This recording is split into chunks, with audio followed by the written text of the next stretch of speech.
Movie India की सबसे best horror film आपके लिए कोई दूसरी भी हो सकती है, पर मैंने जब भूतकालम देखी थी तो उसके जैसा सिनेमा पूरी दुनिया में कहीं नहीं देखा था। रियल हॉरर जो आंखों से नहीं दिमाग से महसूस करते हैं। एक सच्चा भूत कैसा दिखता होगा उस फिल्म में दिखाई दिया। फिर ठीक उसके बाद उसी सेम डायरेक्टर ने ब्रह्म युगम बनाया। ऐसा सिनेमा जिसको 2024 में ब्लैक एंड व्हाइट पर रिलीज किया गया। जब फिल्म देखी तब जाके समझ आया इस सिनेमा में कलर्स का यूज क्यों नहीं किया। ऑस्कर भी भेज देते ना तो बड़ी बात नहीं, हम टॉप 5 में तो आ ही जाते।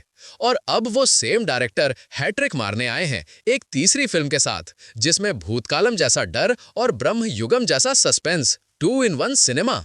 डीएस इरे सुन के ही लगता है ये किसी इंडियन फिल्म का नाम कैसे हो सकता है।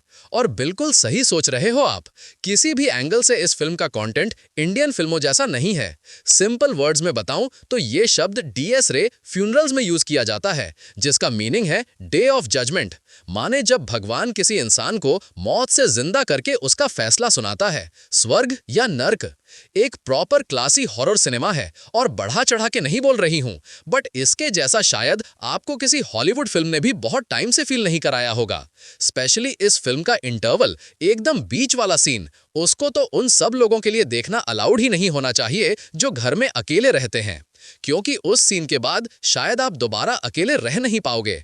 घर की दीवारों को भी देखने से डर जाओगे, क्योंकि उस पर परछाई दिखती है जो किसी की भी हो सकती है।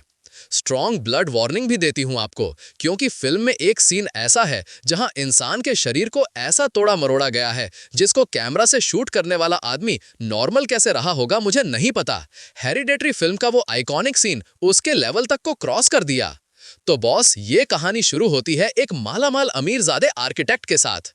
दूसरों के परिवार के लिए घर बनाता है, लेकिन अपने घर में एकदम अकेला रहता है।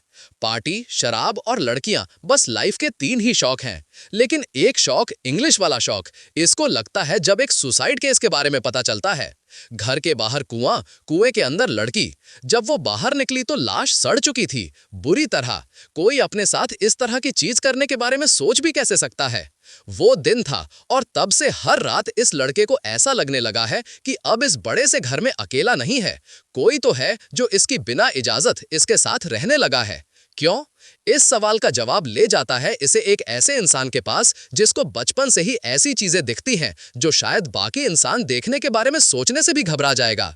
कमाल की बात, ये दोनों एक्टर्स इस फिल्म का मेन कैरेक्टर नहीं है। अरे कोई इंसान है ही नहीं, घुंघरू पैरों वाले, उसके बिना ये कहानी पूरी नहीं हो पाएगी। वो है असली मेन हीरो। अब सोचने वाली बात वैसे है क्या? दो मामूली इंसान उन चीजों से मिलकर लड़ पाएंगे जिनको ना तो देखा जा सकता है और ना ही उनसे छुपाया जा सकता है। और ये लड़का ही क्यों? क्या ये खुद भी कुछ छुपा रहा है जिस वजह से अंधेरा इसको डरा रहा है? कसम से बोल रही हूं, इस फिल्म का क्लाइमैक्स देखोगे तो ऐसा लगेगा शरीर के अंदर कुछ चल रहा है, बहुत घिनौना है, मेंटली डिस्टर्ब करने वाला है। अरे रियल लाइफ पे बेस्ड है।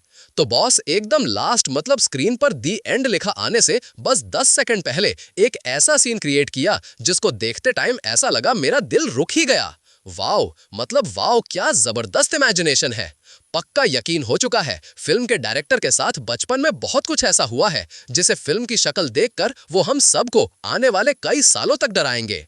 और इसमें उनका पूरा साथ दिया है फिल्म के म्यूजिक ने। साउंड इफेक्ट्स हर एक सीन के लिए उतना ही डरावना है। स्पेशली रात के अंधेरे वाले सीन्स तो जानलेवा है, ऑलमोस्ट डेड कर दिया।